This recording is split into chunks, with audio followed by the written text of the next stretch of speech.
Hello friends, welcome back to my channel earth mom Dehradun. मैं हूं ज्योति और वेलकम है आप सभी का मेरे चैनल पे।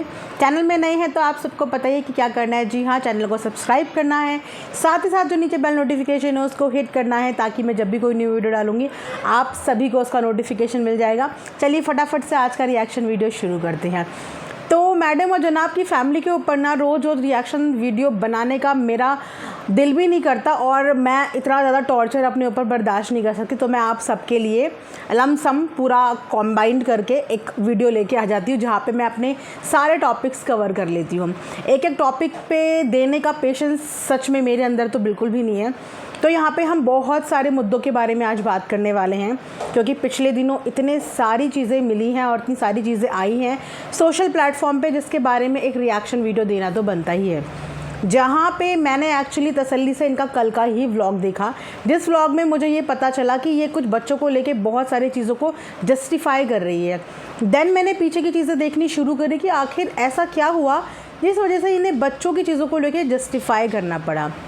इतने टाइम से वो बच्चे ट्रोल हो रहे हैं, बच्चे छोड़िए, इतने टाइम से पर्टिकुलरली टिज़ा को ट्रोल किया जा रहा था पिछले काफ़ी टाइम से, चाहे वो टिज़ा के बढ़ते हुए वेट की वजह से हो, चाहे वो उसके बिहेवियर की वजह से हो, चाहे वो उसके हेल्थ इश्यूज़ की वजह से हो, चाहे फिर उसके दुपट्टा चुन्नी या जो भी चीज़ों की वजह से हो। इन्होंने कभी भी बॉदर नहीं किया उन बच्चों के लिए एक बार भी आवाज़ उठाना या उनके लिए एक बार भी बोलना। आज सडनली इनको ये चीज़ें याद आ गई कि मुझे बच्चों के लिए एक स्टैंड लेना है और बच्चों के बारे में बहुत ज़्यादा बातें हो रही हैं। लेकिन वहाँ पे अगर आपने गौर किया होगा तो सिर्फ क्लियर किया गया टिहान को, टिज़ा को नहीं, टिहान को। टिज़ा के लिए बीते दिनों इतनी सारी चीज़ें आई हैं, इतनी नेगेटिविटी आई हैं, लेकिन उसे कभी भी इन्होंने क्लियर करना ज़रूरी नहीं समझा। बट जैसे ही टिहान के ऊपर बातें आई, अब मैंने ये सोचा कि बातें आखिर आई क्या, तो मैं थोड़ा सा पीछे गई, कमेंट्स वगैरह रीड करे, R&D करी, तब मुझे पता चला कि अभी कुछ दिन पहले आप जानते ही हैं कि बोर्ड के रिज़ल्ट्स आउट हुए हैं। जब सब अपने अपने नियर डियर से रिज़ल्ट पूछ रहे हैं, वहाँ पे ये इतने बड़े सोशल इन्फ्लुएंसर जिनकी 3-3, 4-4 मिलियन की फ़ैन फॉलोइंग है, जो हमेशा ये इन्फ्लुएंस करते हैं कि देखिए हम गांव के बच्चों को शहर लेके आए हैं एक अच्छी एजुकेशन के लिए, एक अच्छे एटमॉस्फेयर के लिए, और आए दिन उन्हें अंग्रेजी भी सिखाते हैं। तो उन बच्चों का रिज़ल्ट जानने की क्यूरोसिटी क्यों नहीं ऑडियंस के अंदर होगी। फैमिली व्लॉगर हैं, इन्फ्लुएंसर्स हैं, सोशल लाइफ में सब कुछ दिखाते हैं, सोशल मीडिया में सब कुछ दिखाते हैं, तो क्या सोशल मीडिया को ये जानने का हक़ नहीं है कि जिन बच्चों को ये इतना टाइम से दिखा रहे हैं, जिनके एग्ज़ाम्स, जिनके प्रोजेक्ट्स, जिनकी कुकिंग, जिनकी शॉपिंग, जिनका एवरीथिंग ये दिखा रहे हैं, उन बच्चों को आखिर में स्कोर कितने हुए हैं। लेकिन रिज़ल्ट आए हुए भी बहुत दिन हो गए, इन्होंने इस बारे में कुछ भी जिक्र नहीं छेड़ा। देन सडनली इनकी वीडियो के नीचे एक कमेंट आता है जिस कमेंट में ना तो सिर्फ बच्चों का रिज़ल्ट के परसेंटेज बताए जाते हैं, इनफैक्ट ऐसी बहुत सी चीज़ें इनकी स्कूल से रिलेटेड बताई जाती हैं। मैं इस चीज़ का दावा नहीं करती कि वो कमेंट बिल्कुल 100% सच होगा क्योंकि वो एक सोशल प्लेटफॉर्म पे आया है, तो मैं सिर्फ आप लोगों को इन्फॉर्मेशन और जानकारी के लिए बता देती हूँ कि उस कमेंट में ऐसी बहुत सारी चीज़ें लिखी थी।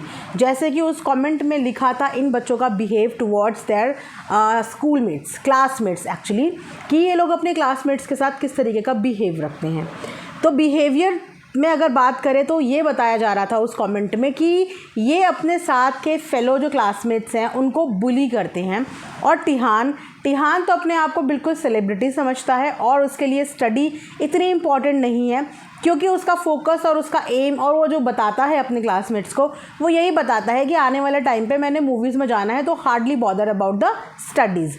उसके बाद जो इनको लग्जरीज़ प्रोवाइड की गई हैं, बच्चों को बहुत अर्ली एज में जो इतनी लग्जरीज़ प्रोवाइड करी गई हैं, जैसे कि आईफोन, जैसे कि आईपैड्स, महंगी वॉचेज़, वो आईपैड्स लेके ये स्कूल तक जाते हैं और बच्चों को दिखा के बुली करते हैं और उनको नीचा फील करवाते हैं। उसके साथ साथ उसमें एक और चीज़ थी जो सुन के मुझे नहीं लगता वो सच होगी, बट हो भी सकती है, नहीं भी हो सकती, मुझे इस बारे में कुछ नहीं पता। लेकिन उस कमेंट में ये भी लिखा था कि जो मिस्टर टिहान हैं वो किसी को डेट भी कर रहे हैं, अपनी क्लास की किसी लड़की को भी डेट कर रहे हैं, जिसकी वजह से काफ़ी स्कूल का भी जो माहौल है वो भी थोड़ा सा है इनके अगेंस्ट में। अब अगर बात करें पीटीएम की, जब तक साहिबा यहाँ पे थी वो हर चौथे पाँचवें महीने में इनकी पीटीएम का एक कंटेंट बनाती थी कि पीटीएम में गए। लेकिन जब से साहिबा की शादी हुई है तब से आपने देखा कि कोई इनका पीटीएम अटेंड करने गया हो। वैसे तो जो जनाब मैडम है वो बहुत प्राउडली बोलते हैं कि हमने तो बच्चों की पूरी जिम्मेदारी उठाई है, एक अच्छी एजुकेशन के लिए हम यहाँ पे लेके आए हैं। लेकिन क्या कभी इन्होंने बॉदर किया उन बच्चों के स्कूल में जाके एक बार पता लगाने का कि बच्चे कैसे चल रहे हैं, उनकी स्टडीज़, उनकी एवरीथिंग? बट नहीं। और तो और उस कमेंट में जिन्होंने भी वो कमेंट किया था एज अ पेरेंट किया था कि इन लोगों की वजह से, इन लोगों की इन्फ्लुएंसिंग की वजह से किस तरीके से आम बच्चों की ज़िंदगी में प्रभाव पड़ रहा है, ख़ासकर जो इनके क्लासमेट्स हैं। जो बिग रिवील्ड चीज़ थी वो थी यहाँ पे टिज़ा के स्कूल की परफॉर्मेंस, यानी कि उसके रिज़ल्ट की परफॉर्मेंस को लेके। तो अकॉर्डिंग टू दैट कमेंट उन्होंने ये बताया है कि जो टिज़ा ने स्कोर किए हैं दैट इज़ ओनली 55%, और यही रीज़न है कि अभी तक उसका रिज़ल्ट नहीं बताया गया है। देखिए, मैं बच्चों को उनकी परसेंटेज के हिसाब से कभी भी जज नहीं करती और ना ही मैं कभी प्रेशराइज़ करूँगी इस चीज़ के लिए। हर बच्चे का अपना एक पोटेंशियल, अपना एक कैलिबर होता है, अपना एक इंटरेस्ट लेवल होता है। कोई बच्चा किसी चीज़ में अच्छा होता है, कोई बच्चा किसी चीज़ में अच्छा होता है।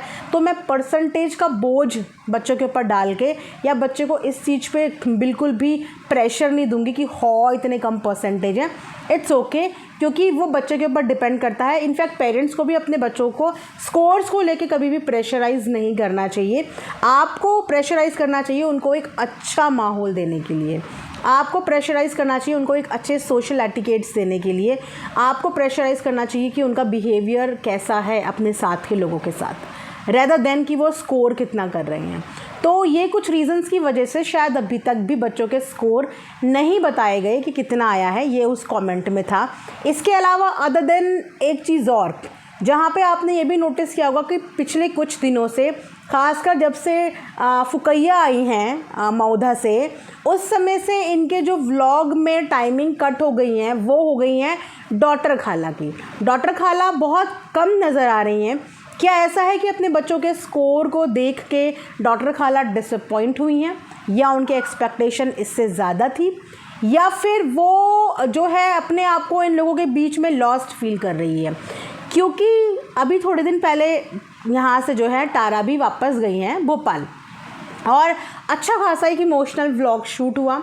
और ये कोई पहली बार नहीं है कि जो हमारी साहिबा हैं इन्होंने बच्चों को जो इनके लिए प्यार है, मतलब इनके अंदर जो प्यार है बच्चों को लेके, उसके प्रति कंपैरिजन किया हो। इससे पहले भी वो कई बार अपने व्लॉग में बोल चुकी हैं, तारा मेरी सबसे फेवरेट सिस्टर, तारा मेरी सबसे प्यारी बहन। जब एक दिन के लिए भोपाल गई थी तो उसका पूरा रूम रेनोवेट करके आ गई थी, है ना। जब वो जाए तो तब रोए, मतलब हर बार ये बोलना तारा मेरी फेवरेट सिस्टर। और जो ये व्लॉग शूट कर रहा होता है वो भी उनकी सिस्टर ही होती है। तो बच्चों के दिल में भी ये चीज़ें देख देख के कॉम्प्लेक्स आता है जो ये फील करवाती हैं, और व्लॉग में भी इन्होंने वही करा। और हो सकता है कि अपनी खालाओं के बीच में भी यही डिफरेंस फील उन्हें करवाती होगी। हालांकि ज़्यादातर इनके घर पे डॉटर खाला होती हैं, इनके किचन का, इनका सब कुछ वो मैनेज करती हैं। और जो इनकी दूसरी खाला हैं ही खाला, वो ही खाला बहुत कम आती हैं, लेकिन उसके बाद भी इतनी सारी तारीफ़ें बटोर के जाती हैं, और साथ ही साथ इतना भर भर के सामान भी बटोर के जाती हैं। जैसे कि उनकी बेटी के लिए चैन विद पेंडेंट गिफ्ट किया गया, है ना, और उनकी तारीफ़ भी की गई कि वो मेरे खाने का ध्यान रखती हैं, मेरी एक एक चीज़ का ध्यान रखती हैं, और ये करती हैं और वो करती हैं। इतनी तारीफ़ें कभी डॉटर खाला की नहीं हुई। तो क्या इस वजह से डॉटर खाला कुछ डिसअपॉइंट है या कुछ अपसेट है? होता है जब आप एक की इतनी भर भर के तारीफ़ कर दो सोशल मीडिया पे और दूसरे की ना करो, तो दूसरे को बुराई मिलती है और तारीफ़ मिलती है। क्योंकि अगर इनको ना पसंद करने वाले 20% लोग हैं तो इनको पसंद करने वाले 80% लोग हैं। तो जिनकी ये तारीफ़ करेंगे, इनकी जो ऑडियंस है वो उनकी तारीफ़ करना शुरू कर देगी, और जिनकी ये नहीं करेंगे इनकी ऑडियंस उनकी बुराई करना शुरू कर देगी। अब इन्होंने तारा की और तारा की मम्मी की इतनी बढ़ाइयाँ कर दी कि उनकी तारीफ़ें होती हैं, और वहीं पे बच्चों की और इनकी जो डॉटर खाला है उनकी बुराइयाँ। क्योंकि एक कमेंट और पिछले दिनों डॉटर खाला से रिलेटेड आ गया, ये भी हो सकता है कि इस कमेंट का प्रभाव भी उनको पड़ा हो, जहाँ पे आपने देखा होगा कि एक पॉडकास्ट इन्होंने शूट किया था बच्ची के साथ, यानी कि सहर के साथ। तो सहर के साथ जो उन्होंने पॉडकास्ट शूट किया था, वहाँ पे उनकी अम्मी को लेके, यानी कि जो उसकी रियल मदर थी, वो छोड़ के चले गई। उस चीज़ को लेके उन्होंने एक बहुत इमोशनल ट्रैप दिखाया, जिसमें ये भी दिखाया कि इस समय उस बच्चे का जो ख्याल है वो कौन रखता है, साहिबा की अम्मी यानी हमारी शर्मिली जी और डॉक्टर खाला, ये सब उसका ख्याल रखते हैं। यानी कि उसके पास तीन मम्मी हैं, लेकिन उस माँ का जिक्र नहीं किया जो माँ वहाँ पे है, यानी कि उसकी नाम के लिए दूसरी माँ, लेकिन जो माँ वहाँ पर है उस माँ का जिक्र नहीं किया। तो उस माँ को वहाँ बैठे हुए कितना बुरा फील हो रहा होगा। तो एक कमेंट इससे रिगार्डिंग भी आया था, जहाँ पे कुछ सच्चाइयाँ डॉक्टर खाला की बताई गई। इनकी सच्चाइयाँ पता नहीं कमेंट सेक्शन में आके कौन लोग बोल के चले जाते हैं, इतने बड़े बड़े पैराग्राफ छाप के चले जाते हैं। हालांकि वो कमेंट बहुत ज़्यादा टाइम तक वहाँ पे नहीं रहा, लेकिन सब्सक्राइबर तो आप जानते हैं कि कितने तेज़ हैं, वो हर चीज़ का रिकॉर्ड अपने पास रखते हैं। तो उन्हीं में से एक ने मुझे वो कमेंट दिया था। मैं यहाँ पे लगा भी सकती हूँ, लेकिन मैं इसलिए नहीं लगाऊंगी क्योंकि उन्होंने ऑलरेडी वो कमेंट अपने कमेंट सेक्शन से रिमूव कर दिया, तो लगा के कोई फ़ायदा नहीं है। तो उस कमेंट में कुछ बातें बताई गई थी डॉक्टर खाला से रिलेटेड, कि डॉक्टर खाला ने किस तरीके से जो वो सहर है उसको उसकी मम्मी के अगेंस्ट में इतना भड़काया हुआ है, पहली नहीं दूसरी मम्मी, इतना भड़काया हुआ है कि वो बच्ची अपनी मम्मी को बिल्कुल पसंद नहीं करती हैं, उनके साथ लड़ती रहती हैं। और ये रीज़न है उसकी मम्मी के साथ अलगाव का, कि उस बच्ची को अपने कंट्रोल में किया हुआ है और माँ और बेटी को एक दूसरे के खिलाफ खड़ा किया हुआ है। ये चाहें तो उनके बीच में प्यार भी डेवलप कर सकते हैं, मोहब्बत भी डेवलप कर सकते हैं, लेकिन नहीं, इन्होंने उस बच्ची के दिल में इतना कुछ अपनी मम्मी के अगेंस्ट में डाल दिया कि वो बच्ची आज की डेट में 3 लोगों को अपनी अम्मी बोल रही है। लेकिन देखा जाए तो उन 3 लोगों ने क्या किया, एक मुंबई बैठी हैं, एक मौदा होती हैं पर उससे ज़्यादा मुंबई रहती हैं, तो वहाँ पे उसको देखता कौन है। एक छोटी सी बच्ची को ही अपनी छोड़ के चला गया, उस बच्ची को पाल पोस के बड़ा, एक बाप के बस का तो नहीं होता ना, वो काम करेगा या घर में बैठ के अपना बच्चा संभालेगा। तो वहाँ पे कुछ कंट्रीब्यूशन उसकी सेकंड मम्मा का भी तो रहा होगा, कुछ तो उन्होंने किया होगा, लेकिन उस चीज़ का बिल्कुल जिक्र नहीं किया। जो 7 समुंदर पार बैठी हुई है मुंबई में, उनकी तारीफ़ की गई कि इनसे मैं फ़ोन पे सब कुछ पूछती हूँ। अगर फ़ोन पे ही सारी प्रॉब्लम सॉल्व हो जाएं और फ़ोन से ही सब चीज़ें हो जाए तो फिर बच्चे को अपनी माँ की ज़रूरत ही नहीं है, फिर तो पैदा होते ही छोड़ दो, माँ फ़ोन पे कनेक्ट कर लेगी। क्यों बच्चा पैदा होने के बाद जो लेडीज़ हैं वो अपनी जॉब छोड़ देती हैं, अपने बच्चे के साथ टाइम स्पेंड करती हैं। मतलब फिज़िकल प्रेजेंट रहना इज़ नॉट इम्पॉर्टेंट। कॉल पे कोई प्रेजेंट रह रहा है दैट मीन्स कि उसने बहुत माँ का फ़र्ज़ निभाया है, लेकिन जो माँ वहाँ पे फिज़िकल प्रेजेंट है वो कुछ नहीं कर रही है। तो कुछ ऐसी चीज़ें डॉक्टर खाला से रिलेटेड भी सामने आई कि ये अपनी खुद के भी सास ससुर के साथ अच्छा बिहेव नहीं रखती हैं। ये बात आप मौदा में बहुत लोगों से पूछ सकते हो, ये कमेंट करने वाले का दावा था कि आप वहाँ पूछ सकते हो कि ये किस तरीके का बिहेव अपने सास ससुर के साथ करती थी, करती हैं। ये खुद अलग रहती हैं। जो लेडी अपनी खुद के बच्चों की ज़िम्मेदारी नहीं उठाती है, जिसका हस्बैंड भी यहाँ पे नहीं है, बच्चों की ज़िम्मेदारी उस पे नहीं है, वो लेडी दूसरों के घर जाके उनको भड़का रही है बच्चों को माँ के खिलाफ। ऐसा उस पूरे कमेंट में लिखा था। शायद ये रीज़न भी हो सकता है कि इस बार मजबूरी में साहिबा को मुंह खोलना पड़ा, क्योंकि इस बार डॉक्टर खाला की भी बहुत अच्छे से पोल पट्टी और बेइज्जती हुई, और बच्चों की तो बहुत टाइम से हो रही है, जिसमें बॉदर तब हुआ जब टिहान के बारे में बहुत सारी खबरें आने लगी, क्योंकि घड़ी वाला क्लैरिफिकेशन भी टिहान का करवाया, एक्सपेंसिव घड़ी, उसी की इमेज क्लियर करी। बेसिकली टीज़ा के रिज़ल्ट से रिलेटेड कोई बात नहीं करी, कुछ भी नहीं करा। जो भी इमेज क्लियर करी वो बच्चों में सिर्फ टिहान की इमेज क्लियर करी, जो आप सब ने भी देखा होगा, वही मैंने भी देखा। तो मैंने सोचा आज इसी चीज़ के बारे में बनाते हैं एक रिएक्शन वीडियो। आई होप कि आप लोगों को पसंद आया होगा। तो ये कुछ हिपोक्रेसी का नाटक, अगेन वही चीज़ें दिख रही हैं, जिसकी तरफ झुकाव ज़्यादा उसके लिए स्टैंड ज़्यादा, जिसकी तरफ कम वो बॉदर नहीं करता। अचानक से आज साहिबा के अंदर का वो प्यार जाग गया कि आज मुझे अपने घर के बच्चों के लिए स्टैंड लेना है।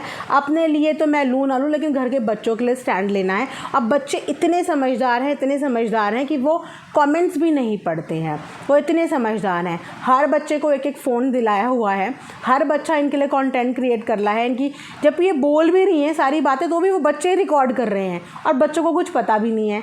सारी चीज़ें खुद अपने मुँह से बता रही हैं कि ये बोला है कमेंट में, वो बोला है, अब बच्चे ही रिकॉर्ड कर रहे हैं, और बच्चों को ही कुछ नहीं पता। हमारे घर के बच्चे बहुत स्ट्रॉन्ग हैं, हमारे घर के बच्चे कमेंट्स नहीं पढ़ते हैं। चलिए भैया, इनके घर के बच्चे हैं, हम बोलने वाले कौन होते हैं? वो बोलेंगे जो इनकी वीडियोस देखते हैं, जो इन्हें प्यार करते हैं और प्यार बरसाते भी हैं कमेंट्स में। तो ये था आज का एक रिएक्शन वीडियो। आई होप आप लोगों को पसंद आया होगा। ज़्यादा ज़्यादा चैनल को सब्सक्राइब ज़रूर करना, वीडियो पसंद आई तो लाइक ज़रूर करना। मिलेंगे नेक्स्ट वीडियो में, तब तक अपना ध्यान रखिए। Thanks for watching earth mom Dehradun.